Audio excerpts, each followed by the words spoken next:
নোয়াখালীর সোনাইমুড়িতে 14 কেজি গাঁজাসহ একজন পেশাদার মহিলা মাদক ব্যবসায়ী গ্রেফতার। নোয়াখালীর পুলিশ সুপার মোহাম্মদ আবদুল্লাহ আল ফারুকের সার্বিক দিক নির্দেশনায় সহকারী পুলিশ সুপার মনীষ দাস, চাটখিল সার্কেলের তত্ত্বাবধানে এবং সোনাইমুড়ি থানার officer in charge OC Mohammad Morshed Alam Noakhali এর নেতৃত্বে 20 সেপ্টেম্বর 2025 দুপুর 3:50 এসআই নিরস্ত্র মোহাম্মদ মইজুল ইসলাম ইমন ও সঙ্গীয় ফোর্সসহ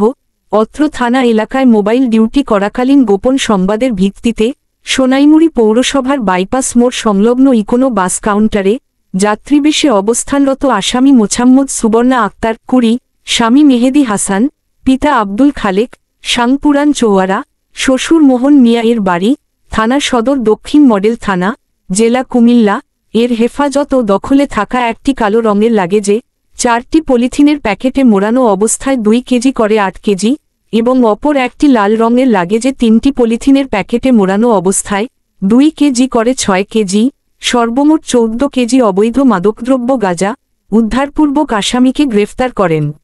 গ্রেফতারকৃত আসামির বিরুদ্ধে সোনাইমুড়ি থানায় মাদকদ্রব্য নিয়ন্ত্রণ আইনে মামলা রুজু করা হয়েছে।